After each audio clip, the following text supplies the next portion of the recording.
ನಮಸ್ಕಾರ ಪ್ರಿಯ ವೀಕ್ಷಕರೇ, ನಾವು ಕಲ್ಲಂಗಡಿ ಬೀಜನ ಪ್ಲಾಂಟೇಷನ್ ಮಾಡಿಬಿಟ್ಟು ಸೀಡ್ಸ್ನ ಪ್ಲಾಂಟೇಷನ್ ಮಾಡಿಬಿಟ್ಟು ನಾವು ಇವತ್ತಿಗೆ 25 ದಿವಸ ಆಯಿತು, 25 ಡೇಸ್ ಆಯಿತು.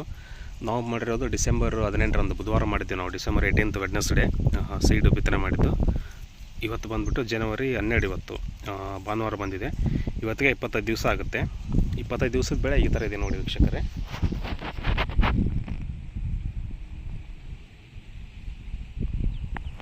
ಆಲ್ಮೋಸ್ಟ್ ಅಲ್ಲ 4 ವಾರದ ಬೆಳೆ ವೀಕ್ಷಕರೇ ಇದು ಕಲ್ಲಂಗಡಿ.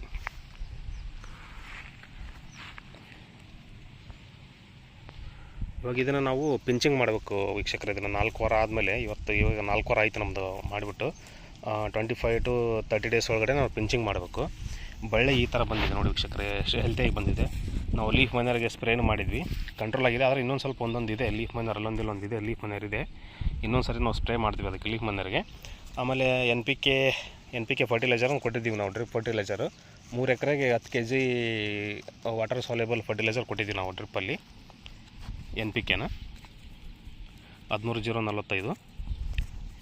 ಇವಾಗ ಪಿಂಚಿಂಗ್ ಯಾವ ರೀತಿ ಮಾಡೋದು ಅಂತಂದರೆ ನೋಡಿ ವೀಕ್ಷಕ, ಇದು ಬಳ್ಳಿ ಬೆಳೀತಾ ಇದೆ ನೋಡಿ. ಇವಾಗ ಇದನ್ನು ನಾವು ಮುಂದ್ಗಡೆ ತುದಿನ ಈ ತುದಿನ ಕಟ್ ಮಾಡ್ಕೊತೀವಿ ವೀಕ್ಷಕರು. ಇದನ್ನು ಈ ತುದಿ ಏನಿದೆ ನೋಡಿ, ಇದನ್ನು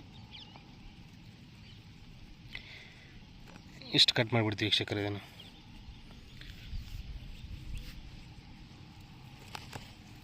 ಈ ತುದಿ ಕಟ್ ಮಾಡಿಬಿಟ್ಟಿದ್ರೆ ಇದು ವೈಡ್ ಸ್ಪ್ರೆಡ್ ಆಗುತ್ತೆ. ಬಳ್ಳಿ ಏನಿದೆ ನೋಡಿ, ಹೊಸದಾಗಿ ಬೆಳೀತಿದೆಯಲ್ಲ, ಇದು ವೈಡ್ ಸ್ಪ್ರೆಡ್ ಆಗುತ್ತೆ. 2, 3, 4 ಬ್ರಾಂಚಸ್ ಇದೆ ನೋಡಿ. ಇದು ಬೆಳೀತಾ ಇದೆ ಅಂದರೆ ಸೆಂಟ್ರ್ ಮೇನ್ ಹೋಗಲ್ಲ. ಇದು ಕಟ್ ಮಾಡ್ಕೊಂಬಿಟ್ಟು ಅಂದರೆ ನಾವು ಸೆಂಟ್ರ್ ಬಳ್ಳಿ ಸ್ಟ್ರೈಟ್ ಬೆಳೀತಾ ಹೋಗಲ್ಲ, ವೈಡ್ ಸ್ಪ್ರೆಡ್ ಆಗುತ್ತೆ. ವೈಡ್ ಸ್ಪ್ರೆಡ್ ಬ್ರಾಂಚಸ್ ಆಗುತ್ತೆ. ನಾವು ಆಮೇಲೆ ಇನ್ನೊಂದು 15 ಡೇಸ್ ಬಿಟ್ಟು ಈಗ ಇವು ಬ್ರಾಂಚಸ್ ಬೆಳೆದಾಗ ಆಮೇಲೆ ನಾವು ಕಾಯಿ ಸೆಟ್ ಆಗ್ತಾ ಇರ್ತೀವಿ ನೋಡಿ, ಆವಾಗ ಮತ್ತೆ ನಾವು ಅದನ್ನು ಕಾಯಿ ಸೆಟ್ ಆದಮೇಲೆ ಒಂದು 10 ಎಲೆ ಬಿಟ್ಟು ಅದನ್ನು ಕಟ್ ಮಾಡ್ಕೋಬೇಕು ವೀಕ್ಷಕರೇ. ನಾವು ಇದರಲ್ಲಿ ಈ ಬೆಳೆಯಲ್ಲಿ ನಾವು ಫುಲ್ಲು ಗಿಡನೂ ವೈಡ್ ಸ್ಪ್ರೆಡಾಗಿ ಬೆಳೆಗೆ ಬಿಡ್ತಾಯಿಲ್ಲ. ನಾವು ಇದರಲ್ಲಿ 2 ಬ್ರಾಂಚಸ್ ಅಷ್ಟೇ ಬಿಡ್ತೀವಿ ವೀಕ್ಷಕರೇ. ನೆಕ್ಸ್ಟ್ ಇವಾಗ ಜಸ್ಟ್ ನಾವು ಇದನ್ನು ಪಿಂಚಿಂಗ್ ಮಾಡ್ತಾಯಿದ್ದೀವಿ, ನೆಕ್ಸ್ಟ್ ಪ್ರೂನಿಂಗ್ ಮಾಡ್ತೀವಿ. ಆವಾಗ ನಾವು 2 ಬಳ್ಳಿ ಅಷ್ಟೇ ಬಿಡ್ತೀವಿ ನಾವು. 2 ಬಳ್ಳಿಯಲ್ಲಿ ಅಷ್ಟೇ ಕಾಯಿ ಬಿಡ್ತೀವಿ ನಾವು, ಜಾಸ್ತಿ ಕಾಯಿ ಬಿಡೋಲ್ಲ ನಮಗೆ. ಯಾಕಂದರೆ ಕಾಯಿ ಸೈಜು ಕರೆಕ್ಟಾಗಿ ಬರಲಿ, ಹೆಲ್ತಿಯಾಗಿ ಬರಲಿ, ಸ್ವೀಟ್ ಇರಲಿ ಅಂತ ನಾವು ಮಾಡ್ಕೊತಾ ಇದ್ದೀವಿ. ಜಾಸ್ತಿ ಇಳುವರಿ ಬೇಕಂದರೆ ಜಾಸ್ತಿ ಬ್ರಾಂಚಸ್ ಬಿಡ್ಬೋದು, ಬಟ್ ಇಳುವರಿ ಕರೆಕ್ಟ್ ಬರೋಲ್ಲ ವೀಕ್ಷಕರೇ, ಕಾಯಿ ಸೈಜ್ ಬರೋಲ್ಲ. ಹಂಗಾಗಿ ನಾವು ಮಾರ್ಕೆಟಿಗೆ ಕಳಿಸ್ತಾ ಇರ್ತೀವಲ್ವ, ಹಂಗಾಗಿ ನಮ್ಗೆ ಸ್ವಲ್ಪ ದೊಡ್ಡ ಸೈಜ್ ಬೇಕಂತ ನಾವು ಈ ಥರ ಮಾಡ್ಕೊತಾ ಇದ್ವಿ. ಪಿಂಚಿಂಗ್ ಮಾಡೋದು ಇಷ್ಟೇ ನೋಡಿ ವೀಕ್ಷಕರೇ. ಇದು ಈ ಬಳ್ಳಿನ ಇದನ್ನು ತೊಗೊಂಡ್ಬಿಟ್ಟು ಇದನ್ನು ಇಷ್ಟು ಕಟ್ ಮಾಡ್ಕೊಂಬಿಡ್ತೀವಿ ಅಷ್ಟೇ.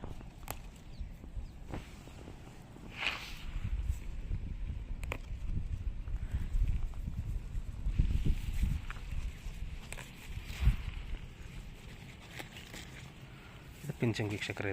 ಇದು ಮುಂದೆ ಬೆಳೆಯುವ ತುದಿಯನ್ನು ನಾವು ಚಿಗಿಟ್ಬಿಡ್ತೀವಿ. ಇದನ್ನು ಎಲೆ ಇಸಕ್ಕೆ ಹೋಗೋದು ಅಂತ ಹೇಳ್ತೀವಿ ಇದನ್ನು. ಇದೇ ಪಿಂಚಿಂಗ್ ವೀಕ್ಷಕರೇ. ಇದು ಇನ್ನೊಂದು ವಾರದಲ್ಲಿ ನಮಗೆ ಸೈಡ್ ಬ್ರಾಂಚಸ್ ಎಲ್ಲ ಬೆಳೆಯೋಕ್ಕೆ ಸ್ಟಾರ್ಟ್ ಆಗಿಬಿಡುತ್ತೆ. ಸೈಡ್ ಬ್ರಾಂಚಸ್ ಬೆಳೆದ್ಮೇಲೆ ನಾವು ಬೆಳೀತಾ ಹೂವು ಕಾಯಿ ಆವಾಗ ಸೆಟ್ ಹಾಕೋಕ್ಕೆ ಬರುತ್ತೆ ನೋಡಿ, ಆವಾಗ ನಾವು ಎಲ್ಲ ಬ್ರಾಂಚಸ್ ಕಟ್ ಮಾಡ್ಕೊಂಬಿಟ್ಟು 2 ಬ್ರಾಂಚ್ ಅಷ್ಟೇ ಬಿಡ್ತೀವಿ ನಾವು. 2 ಬ್ರಾಂಚಲ್ಲಿ ಕಾಯಿ ಸೆಟ್ ಮಾಡೋಕ್ಕೆ ಬಿಡ್ತೀವಿ ವೀಕ್ಷಕರು ನಾವು.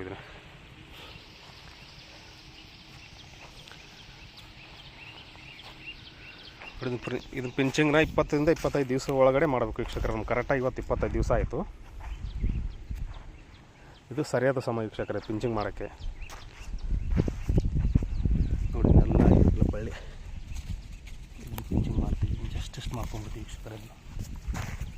ಸೆಂಟ್ರ್ ತುದಿ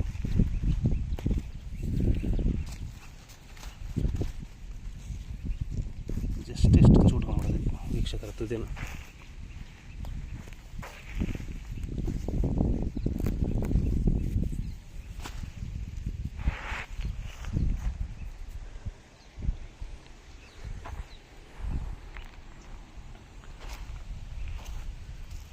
ಇಪ್ಪತ್ತರಿಂದ 25 ದಿವಸ ಒಳಗಡೆ ಪಿಂಚಿಂಗ್ ಮಾಡಬೇಕು ವೀಕ್ಷಕರೇ. ಅದ್ರ ಮೇಲೆ ಆದರೆ ಪಿಂಚಿಂಗ್ ಮಾಡಿದ್ರೆ ಕರೆಕ್ಟಾಗಿ ರಿಸಲ್ಟ್ ಬರೋಲ್ಲ. ಅದು ಎಕ್ಸಾಕ್ಟಾಗಿ ರೈಟ್ ಟೈಮು ಆಗುತ್ತೆ.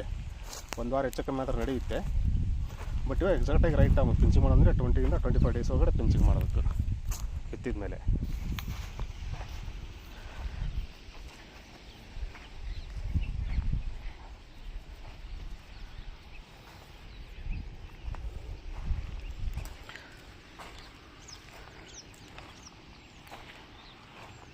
ಕಸನ ತೆಗಿತಾ ಇದ್ದಾರೆ ವೀಕ್ಷಕರೇ.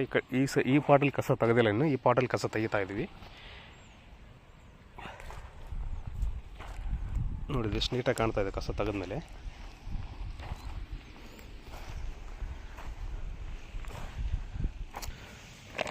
ನಾವು ಡ್ರಿಪ್ ಫರ್ಟಿಲೈಸರ್ ಕೊಟ್ಟಿರೋದು ಇದೇ ವೀಕ್ಷಕರೇ 19 NPK 13-0-45 ಕೊಡಬೇಕು. ನೆಕ್ಸ್ಟ್ ಕೊಡ್ತೀವಿ ಒಂದು 1 ವೀಕ್ ಆದಮೇಲೆ ಕೊಡ್ತೀವಿ. ನಾವು ಇವಾಗ ಕೊಟ್ಟಿರೋದು NPK 19 ಇದನ್ನು ಕೊಟ್ಟಿದ್ದೀವಿ ವೀಕ್ಷಕರೇ ನಾವು ಡ್ರಿಪ್ ಫರ್ಟಿಲೈಸರಲ್ಲಿ 10 kg ಇದು 10 kg ಬ್ಯಾಗ್ ಬರುತ್ತೆ.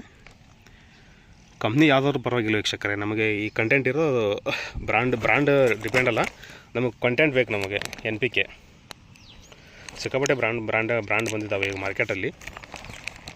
ಯಾವುದಾದ್ರೂ ಕಡಿಮೆ ರೇಟಿಗೆ ಸಿಕ್ಕರೋದು ಪರವಾಗಿಲ್ಲ, ನಮಗೆ ಬೇಕಾಗಿರೋ ಕಂಟೆಂಟ್ ಇದ್ದರೆ ಸಾಕು ವೀಕ್ಷಕರೇ. ನಮಗೆ NPK ನೈಟ್ರೋಜನ್ನು, ಪೊಟ್ಯಾಷಿಯಮ್ಮು,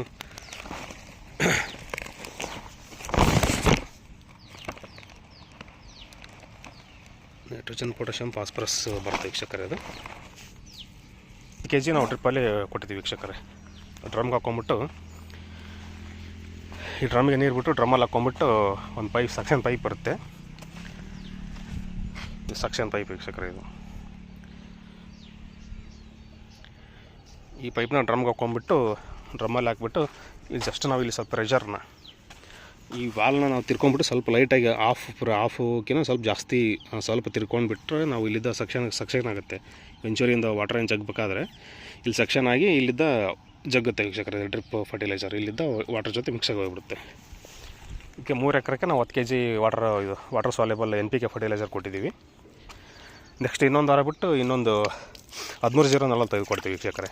ಅದನ್ನೊಂದು ಹಾಕ್ತೀನಿ ವಿಡಿಯೋ ಕಂಪ್ಲೀಟಾಗಿ ಯಾವ ರೀತಿ ಕೊಡ್ತೀವಿ ಅಂತಂದು. ಈಗ ಆಲ್ರೆಡಿ ಕೊಟ್ಟುಬಿಟ್ಟಿದ್ದಾರೆ.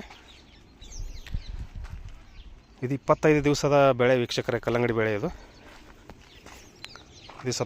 ಸ್ವಲ್ಪ ಲೇಟಾಗಿದೆ. ಇದು ಒಂದು 20 ದಿವಸದ್ದು, ಇದು 25 ದಿವಸದ್ದು. ಈ ಥರ ಇದೆ ನೋಡಿ ವೀಕ್ಷಕರೇ. ನಿಮ್ಗೆ ಫಸ್ಟಿದ್ದ ನಾನು ಎಲ್ಲ ಎಪಿಸೋಡ್ ಮಾಡಿರೋದು, ಮಲ್ಚಿಂಗ್ ಶೀಟ್ ಹಾಕೋದು, ಸೀಡ್ಸ್ ಬಿತ್ತನೆ ಮಾಡೋದು, ಯಾವ ರೀತಿ ಪ್ಲಾಂಟೇಷನ್ ಮಾಡಿದ್ವಿ, ಏನು ಮಾಡಿದ್ವಿ ಅಂತ ನಿಮ್ಗೆ ವೀಡಿಯೋಸ್ ಎಲ್ಲ ಡಿಸ್ಕ್ರಿಪ್ಷನಲ್ಲಿ ಕೊಟ್ಟಿರ್ತೀನಿ ವೀಕ್ಷಕರೇ. ಆಲ್ರೆಡಿ ಒಂದು 5 ಎಪಿಸೋಡ್ಸ್ ಆಗಿದ್ದಾವೆ. ಇದು 6ನೇ ಎಪಿಸೋಡ್, 7ನೇ ಎಪಿಸೋಡ್ ಇರಬೇಕಿದು. ಎಪಿಸೋಡ್ ಲಿಂಕ್ನೆಲ್ಲ ಡಿಸ್ಕ್ರಿಪ್ಷನಲ್ಲಿ ಹಾಕಿರ್ತೀನಿ. ಇಷ್ಟ ಆದರೆ ವೀಡಿಯೋಸ್ ನೋಡಿ, ಇಷ್ಟ ಆದರೆ ಲೈಕ್ ಮಾಡಿ, ಶೇರ್ ಮಾಡಿ, ಸಬ್ಸ್ಕ್ರೈಬ್ ಮಾಡಿ. ಇಷ್ಟ ಆಗಲಿಲ್ಲ ಅಂದರೆ ಡಿಸ್ಲೈಕ್ ಮಾಡಿ ವೀಕ್ಷಕರೇ. ಧನ್ಯವಾದಗಳು.